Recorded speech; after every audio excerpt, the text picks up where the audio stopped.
Qu'il s'agisse de vivre dans un manoir de 25 millions de dollars ou d'arpenter les tapis rouges, le mode de vie de Brooke Hogan est le parfait mélange de célébrité et de luxe à l'ancienne. En tant que fille de Hulk Hogan, elle a grandi entourée de richesses, de caméras et du genre de projecteurs que peu de gens connaissent. Mais Brooke n'est jamais restée dans l'ombre de son père et a fini par demander à être exclue de son testament. Examinons de plus près le mode de vie dément de Brooke avant et après la mort de son père en 2025.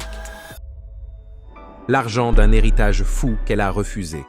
Brooke Hogan est assise sur environ 4 millions de dollars ces jours-ci, et c'est de l'argent qu'elle a gagné elle-même, pas un paiement de la fortune du haut catch de son père. C'est ce qui rend son histoire si extraordinaire. Elle est la fille unique de Hulk Hogan, et pourtant elle a regardé tout cela et a dit « Non, ça va ». Le patrimoine de Hulk Hogan était estimé entre 10 et 12 millions de dollars, mais Brooke n'en a rien eu. Après le décès de Hulk en juillet 2025, le drame autour de son testament a fait la une des journaux presque instantanément. Le nom de Brooke ne figurait nulle part dans le testament, même si son frère Nick et quelques fiduciaires figuraient parmi les bénéficiaires. Les internautes se sont déchaînés. Comment la fille unique de Hulk Hogan pouvait-elle être complètement oubliée? Mais Brooke a rompu le silence et a dit ce que tout le monde n'avait pas compris. C'était son idée. Elle avait demandé à être retirée du testament bien avant la mort de Hulk Hogan en disant « C'est ce que je voulais et je le maintiens ». Pour beaucoup de gens, cela n'a pas eu de sens au début. Pourquoi renoncerait-elle à un héritage de plusieurs millions de dollars? Mais si vous aviez suivi sa vie, cela s'expliquait. Brooke s'était éloignée des projecteurs de la famille Hogan depuis des années. Les scandales, les bagarres publiques, les gros titres, elle n'en voulait plus. Si elle n'avait pas fait cela, l'argent dont elle aurait hérité est stupéfiant. Hulk Hogan possédait 2 luxueuses demeures en bord de mer à Clearwater, en Floride, au bord du Golfe. La première, qu'il a achetée en 2012, est le genre d'endroit qui semble appartenir à un film. 500 mètres carrés, 5 chambres, 6 salles de bain et un jardin qui se fond directement dans l'océan. Cette maison lui a coûté à elle seule 3,33 millions de dollars. Puis, en 2016, il a acheté la propriété voisine pour 1,6 million de dollars, réunissant les deux pour créer un complexe à 2 lots que la plupart des gens appelleraient un centre de villégiature privé. La valeur combinée aujourd'hui, environ 11,5 millions de dollars, et la tendance est à la hausse. Les 2 propriétés disposent de quais privés, de balcons enveloppants et de ces immenses parois de verre qui donnent l'impression que l'océan tout entier vous appartient. La propriété elle-même ne repose pas uniquement sur l'immobilier. La marque Hulk Hogan vaut encore aujourd'hui des millions. Les dossiers judiciaires et les rapports font état d'environ 200 millions de dollars de crypto-monnaies à son nom, 800 millions de dollars de propriété personnelle et intellectuelle et environ 4 millions de dollars de droits de licence et de publicité liés à Hulk Hogan en tant que marque. Chaque t-shirt, affiche et figurine vintage portant son nom continue de verser des redevances. Entre cela et son portefeuille Clearwater, Brooke aurait pu facilement recevoir un héritage de 3 à 5 millions de dollars, voire plus si les revenus de la marque de son père continuaient d'affluer après sa mort. Même si Brooke s'est retirée du testament de son père, elle devrait tout de même recevoir un versement d'environ 500 000 dollars provenant d'un fonds d'assurance vie.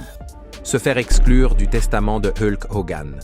La décision de Brooke de se retirer du testament de son père n'était pas seulement une question d'indépendance ou d'argent. Elle est intervenue après des années d'embarras. Tout a commencé avec le scandale qui a failli ruiner l'héritage de son père. La fuite de ses enregistrements racistes en 2015 a tout changé pour elle. Elle a vu son père faire des remarques offensantes sur son petit ami noir, y compris en utilisant le mot « haine » pour lui. Du jour au lendemain, le nom Hogan est passé d'emblématique à controversé. La WWE a laissé tomber Hulk Hogan. Les sponsors se sont retirés et Brooke s'est retrouvée à ramasser les morceaux émotionnels en public. Pendant des années, elle a essayé de se distancer discrètement du drame, en se concentrant sur sa propre carrière et en se tenant à l'écart des interviews qui l'y ramèneraient. En 2023, elle a pris sa décision. Elle a demandé à être rayée du testament de son père, se privant ainsi d'un héritage qui aurait pu être de 3 à 5 millions de dollars. Des biens immobiliers somptueux. Le parcours immobilier de Brooke raconte l'histoire d'une personne qui a grandi entourée de luxe. Après avoir abandonné sa carrière dans la musique et la télévision, Brooke s'est installée en Floride, près de ses racines, et a commencé à investir dans des biens immobiliers qui correspondaient à sa vie plutôt qu'à son nom de famille. Sa première grande décision a été de vendre sa maison d'Orlando en 2024. Il s'agissait d'une propriété de 4 chambres à coucher et de 2 salles de bain et demi, située dans une communauté tranquille, juste à l'extérieur de la ville. Elle l'a vendu pour un peu plus d'1 million de dollars. Une vente propre et facile qui a permis de financer quelque chose de beaucoup plus important. Avec son mari, Steven Oleksy, elle a acheté un terrain d'un demi-acre en bord de mer sur la Treasure Coast de Floride, une partie du littoral connue pour ses quartiers anciens, ses plages privées et ses communautés fermées. C'est le genre d'endroit où les célébrités s'échappent sans être vues. Cette nouvelle maison est encore en construction. Pour l'instant, le couple loue une petite maison à proximité en attendant la fin des travaux. Mais la maison actuelle de Brooke est très éloignée de celle dans lesquelles elle a grandi. Au début des années 2000, les Hogan vivaient dans l'une des maisons les plus célèbres de Floride. Leur manoir de Bel Air, un immense palais de 17 000 pieds carrés au bord de l'eau, est devenu une référence de la télé-réalité grâce à Hogan Knows Best. La propriété était située directement sur le golfe du Mexique, avec son propre quai privé, une énorme piscine et suffisamment de marbre et d'or pour faire rougir n'importe quel invité de MTV Cribs. Hulk a acheté le terrain dans les années 90 et a investi des millions pour en faire l'une des résidences de célébrités les plus tape à l'œil de l'État. Cette demeure de Bel Air a fini par être vendue pour 6,2 millions de dollars, bien qu'elle ait été mise en vente pour 25 millions de dollars. Après avoir réduit sa taille, Hulk a emménagé dans sa propriété de Clearwater, une paire de maisons de luxe d'une valeur totale d'environ 11,5 millions de dollars. La première a été achetée en 2012 pour 3,33 millions de dollars et la seconde juste à côté, en 2016, pour 1,6 million de dollars. Toutes deux disposent de quais privés, de balcons enveloppants et de ces panneaux de verre allant du sol au plafond qui transforment le golf en vue de son arrière-cour. C'est dans ce genre de maison que Brooke a grandi, où le luxe n'était pas seulement un confort, mais une normalité. Des hélicoptères sur la pelouse, des salles de sport privées, des studios d'enregistrement et suffisamment d'espace pour filmer une émission de télé-réalité. Ce qu'ils ont fait. Automobile folle. En grandissant en tant que fille de Hulk Hogan, Brooke n'est pas allée à l'école dans une Honda déglinguée comme tout le monde. Les Hogan étaient un spectacle partout où ils allaient. Au début des années 2000, la collection de voitures de Hulk Hogan était légendaire. Il adorait les grosses cylindrées américaines, les plus bruyantes, les plus clinquantes et les plus rapides. Brooke a passé son adolescence à être déposée à l'école dans certaines des machines les plus reconnaissables de Floride. L'une des préférées de son père à l'époque était une Plymouth Roadrunner de 1969, une bête rouge vif avec des bandes noires de course qui faisait un bruit d'orage lorsqu'elle arrivait. C'était de la puissance et du spectacle à l'état pur. Une voiture qui criait Hulkamania avant même qu'il n'en sorte. Il possédait également une Plymouth Hemi Cuda de 1971, l'une des Mopars les plus rares et les plus précieuses jamais fabriquées. Seule une poignée de ces voitures existe encore aujourd'hui et des collectionneurs ont payé plus de 500 000 $ pour des versions bien conservées. Lorsque Brooke a eu l'âge de conduire, le garage familial s'est agrandi pour devenir un véritable lieu de luxe. Hulk avait ajouté une Dodge Viper RT10, une Lamborghini Gallardo et une Bentley Continental GT, toutes tournant dans la gamme en fonction de son humeur. Il y avait même une Porsche 911 et une Mercedes S500, parce qu'apparemment une ou deux voitures de sport ne suffisaient pas. La valeur de la collection de voitures de Hulk dépasse largement les 4 millions de dollars, et ce sans compter les peintures personnalisées, les modifications de moteurs et les marques personnelles de Hulk. Tout, des appuis-têtes brodés aux plaques d'immatriculation portant la mention Hulk. Dans l'émission de télé-réalité de sa famille, Hogan Knows Best, on peut la voir se promener dans certaines de ses voitures, en particulier la Dodge Viper noire, qui est devenue un élément de décor constant dans la série. Valeur nette actuelle. Brooke a peut-être bâti sa fortune sans l'héritage familial, mais elle ne l'a certainement pas fait seule. À peu près au même moment où elle reconstruisait son indépendance, elle a rencontré celui qui allait devenir son partenaire, Steven Oleksy, un ancien défenseur de la NHL devenu entrepreneur. Les deux se sont mariés discrètement en juin 2022, et si vous avez cligné des yeux, vous l'avez probablement manqué. Après leur mariage en juin 2022, ils n'ont pas opté pour l'installation tape à l'œil de Beverly Hills que recherchent la plupart des couples de célébrités. Ils ont préféré garder les choses personnelles, partageant leur temps entre Clearwater, en Floride, et le Michigan, où Steven dirige son entreprise de hockey et Brooke travaille sur sa musique et sa marque de style de vie. À eux deux, leur fortune cumulée avoisine les 6 millions de dollars. Steven n'est pas un mari célèbre comme les autres. C'est un catcheur de hockey né dans le Michigan qui s'est forgé une carrière à la dure, en passant d'une ligue à l'autre avant d'atterrir dans la grande. Au cours de ses années professionnelles, ses revenus totaux se situent entre 1 et 2 millions de dollars dollars en fonction des primes et des échanges. Après avoir raccroché ses patins, Steven a créé sa propre entreprise de hockey, ESE Hockey. Il s'agit à la fois d'une ligue et d'un camp d'entraînement. En fait, il a fait de sa carrière post-LNH une entreprise. Sa valeur nette n'est pas celle d'une célébrité, mais elle est respectable et provient principalement de ses contrats de hockey, de ses entreprises commerciales et de quelques partenariats avec des marques. En 2025, Brooke et Steven sont devenus parents de faux jumeaux, un garçon nommé Oliver Andrew et une fille nommée Molly Jean. Ils l'ont annoncé en privé, puis ont partagé quelques photos en ligne. Avant de se marier, Brooke était fiancé à un autre homme célèbre, Phil Costa. Ils se sont fiancés en 2013 et étaient la définition d'un jeune couple puissant. Phil était au milieu de sa carrière en NFL, gagnant environ 1,3 million de dollars par an avec les Cowboys de Dallas. Brooke encaissait encore les chèques de sa série de télé-réalité et de ses projets musicaux avec une valeur nette d'environ 4 millions de dollars. Ensemble, ils disposaient de près de 7 millions de dollars et vivaient comme tels. Phil possédait un appartement de 1,2 million de dollars à Dallas, à proximité du centre d'entraînement des Cowboys. Son garage était un mélange de luxe et de puissance. Une Corvette à 90 000 dollars, une Range Rover et un F-150 Raptor customisé. Lorsque Phil avait du temps libre, ils allaient à Clearwater Beach ou à Miami pour de courtes escapades, séjournant dans des centres de villégiature à 1500 dollars la nuit et mangeant dans des restaurants dont les cartes des vins sont plus épaisses que les menus. Pendant une courte période, Brooke et Phil ont eu l'air d'un duo d'athlètes célèbres, garde-robe de créateurs, vacances 5 étoiles, voitures de luxe et maisons dans 2 États. Cela n'a pas duré, mais pendant ces quelques mois, ils ont vécu comme des rois. Quant au cercle d'amis de Brooke, il n'est pas énorme, mais il est rempli de visages familiers. À ses débuts à la télévision, elle traînait avec les gens de la télé-réalité de VH1. Des gens comme Kim Kardashian et Heidi Montag sont apparus sur les mêmes tapis rouges et aux mêmes événements, lorsque Hogan Knows Best était célèbre. Pendant sa carrière musicale, elle a croisé Nick Lachey et Kelly Rowland, qui lui ont tous deux témoigné de l'affection lorsqu'elle a commencé à se produire seule. Aujourd'hui, ses relations se situent plutôt du côté de la mode et des influenceurs. Elle a travaillé pour des marques et des événements avec Tommy Hilfiger, YSL et Mayer. Elle est également toujours proche de quelques personnes du monde de son père, principalement Tori Wilson et Trish Stratus, qui la connaissent toutes deux depuis qu'elle est enfant et qu'elle court dans les coulisses des spectacles de la WWE. Brooke n'a plus vraiment envie de faire la fête à Hollywood. Elle garde son cercle restreint, s'en tient aux personnes qui l'ont côtoyée avant que la célébrité des médias sociaux n'existe et évite les personnes qui courent après les caméras. Mais ce n'était pas le cas dans sa jeunesse. Une enfance somptueuse.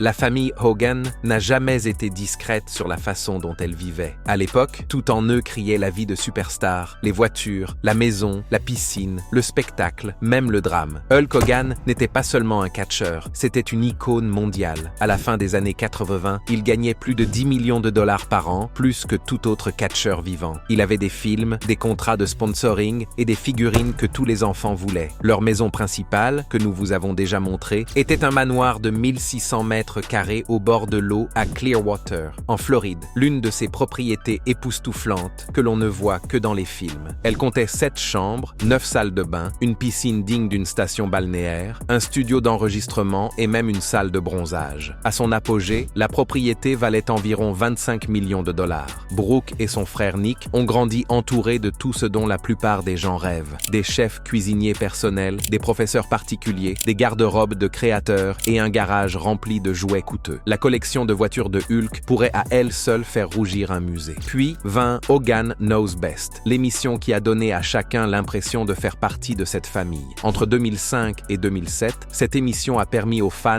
d'être aux premières loges du mode de vie des Hogan. La grande maison, les dîners en famille, les rêves musicaux de Brooke et Hulk qui se comportent comme le père le plus protecteur du monde. Tout semblait parfait devant la caméra, mais derrière, des fissures commençaient à apparaître. Lorsque Hulk et Linda Hogan ont divorcé en 2009, la bulle a éclaté. La séparation a été laide et coûteuse. Linda est partie avec 70% de leurs actifs liquides et un règlement immobilier de 3 millions de dollars, laissant Hulk reconstruire à partir d'environ 3 millions de dollars en espèces. Les choses n'ont jamais été tout à fait les mêmes. Brooke a essayé de voler de ses propres ailes. Sa carrière musicale a d'ailleurs démarré sur les chapeaux de roue. Son premier single, Everything to Me, et son album Undiscovered se sont vendus vendu à plus de 500 000 exemplaires, rapportant environ 1 million de dollars. Pendant 1 minute, elle est devenue le visage de la jeune génération hollywoodienne, foulant les tapis rouges, tournant avec Hilary Duff et les Backstreet Boys et jouant dans sa propre série dérivée, Brooke Knows Best. Elle vivait dans des appartements élégants à Miami, entourée d'amis, de palmiers et de sacs de marque. Nick a pris la direction opposée, celle des voitures rapides, des fêtes et des gros titres. À 17 ans, il possédait une Lamborghini, une Toyota Supra et une Dodge Viper. C'était le côté tape à l'œil et imprudent de la célébrité, et son accident de voiture de 2007 a mis fin à tout cela. L'accident, qui a laissé son ami gravement blessé, est devenu un autre chapitre sombre pour la famille et a fait du nom de Hogan un or pour les tabloïds, pour toutes les mauvaises raisons. Puis vinrent les grands scandales, les fuites de cassettes, les poursuites judiciaires, les retombées publiques. Tout cela a frappé fort. La sextape devenue virale en 2012 a mis toute la famille dans l'embarras. Mais c'est la fuite d'un enregistrement raciste en 2015 qui a fait le plus de dégâts. C'est à ce moment-là que Brooke a commencé à s'éloigner pour de bon. En 2023, Brooke avait pris sa décision. Elle ne voulait plus de l'argent ni du drame. Elle a demandé à être retirée du testament de son père, s'éloignant ainsi de l'héritage. Pendant ce temps, Hulk s'installe dans une vie plus calme en Floride. Il vivait toujours bien. 2 maisons voisines en bord de mer d'une valeur de plus de 11 millions de dollars, une gamme de Harley et des dîners réguliers dans les meilleurs restaurants de Clearwater.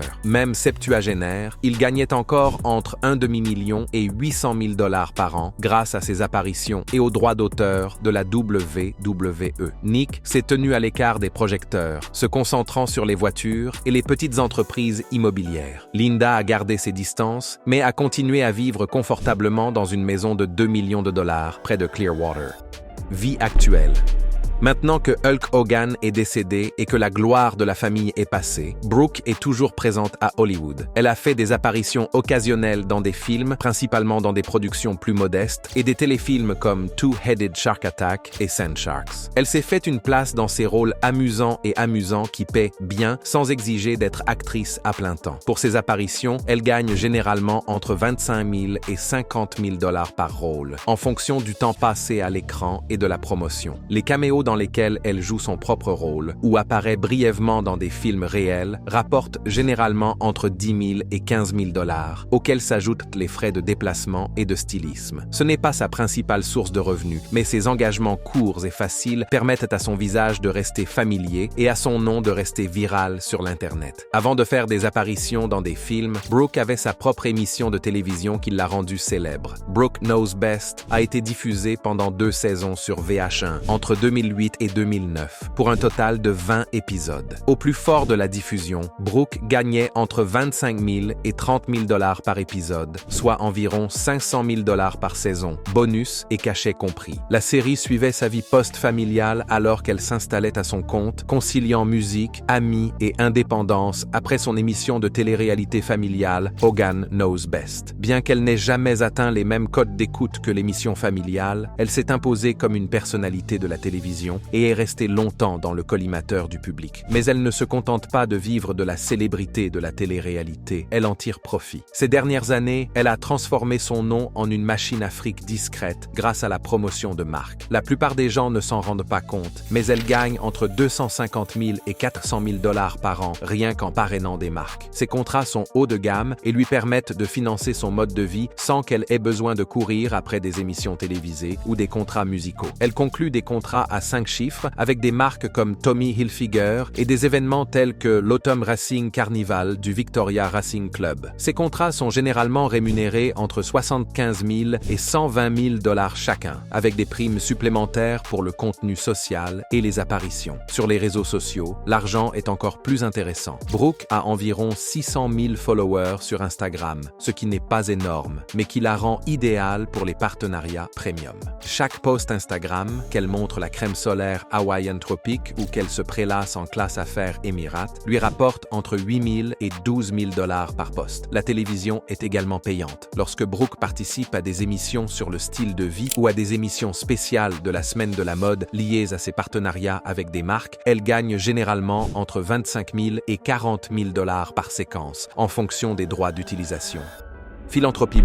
Brooke n'est pas du genre à organiser des galas de charité sophistiqués ou à poser pour des séances de photos avec des chèques géants, mais elle donne discrètement plus qu'on ne le pense. La plupart de ses actions philanthropiques passent inaperçues, elles sont modestes, personnelles et proches de chez elle. Au fil des ans, elle a soutenu des causes telles que CARE, Yele Haïti et SNAPS, faisant don de 30 000 à 50 000 $ au total. Il ne s'agit pas d'une somme qui fait la une des journaux, mais elle est stable et cohérente. En 2025, elle a lancé un GoFundMe pour des proches qui avaient perdu leur maison dans un incendie. Elle a personnellement donné 5 000 $ et a aidé à récolter 20 000 $ supplémentaires en quelques jours. C'est assez typique d'elle, pratique, prompte à agir et soucieuse d'aider les gens directement plutôt que de faire transiter l'argent par de grandes organisations. Par l'intermédiaire de sa marque Baby Designs by Brooke, elle a également reversé une partie de ses revenus d'entreprise, faisant don de 10 000 à 15 000 $ par an, provenant de projets de décoration et de design à de petits refuges communautaires de Floride. Si l'on fait le total, Brooke a donné plus de 100 000 $ à diverses causes jusqu'à présent. Aujourd'hui, la vie de Brooke est bien différente de celle de son enfance. Elle ne court plus après les caméras ou les tapis rouges, elle se concentre sur son rôle de mère. Après avoir donné naissance aux jumeaux Oliver et Molly au début de l'année 2025, ses journées tournent désormais autour de la routine familiale et non plus des équipes de tournage. Brooke et son mari, Steven Oleksy, se sont construits une vie tranquille entre la Floride et le Michigan en conciliant leur vie de parents et leur carrière. Elle travaille toujours à son entreprise de musique et de décoration d'intérieur, Baby Designs by Brooke, mais tout se déroule désormais à son rythme. Elle a troqué le bruit de la télé-réalité contre des matins calmes, des promenades en poussette et des nuits passées à écrire ou à enregistrer lorsque les jumeaux sont endormis. Les robes de créateurs et les événements tape à l'œil sont toujours là quand elle le souhaite, mais ce n'est plus l'essentiel. Brooke s'est tenue à l'écart des drames et des gros titres, préférant la vie privée et la paix à l'attention publique. Aujourd'hui, elle ne cherche pas à prouver quoi que ce soit, mais à élever ses enfants, à construire sa maison et à vivre confortablement selon ses propres termes. Après des années sous les feux de la rampe, Brooke Hogan a finalement trouvé mieux que la célébrité, la stabilité, le bonheur et une vie qui lui appartient totalement. Même si elle est toujours invitée à des événements du secteur et à des lancements de marques, Brooke se contente d'un minimum. La plupart de ses médias sociaux tournent autour de la maternité, des projets de design et des moments réels, plutôt que des apparitions sur papier glacé, donnant aux fans un aperçu de la version calme et épanouie de Brooke qu'elle est enfin devenue. Faites-nous part de vos impressions dans la section des commentaires. Et avant de partir, n'oubliez pas d'aimer cette vidéo et de vous abonner à Ring Rivals pour ne pas manquer les prochaines.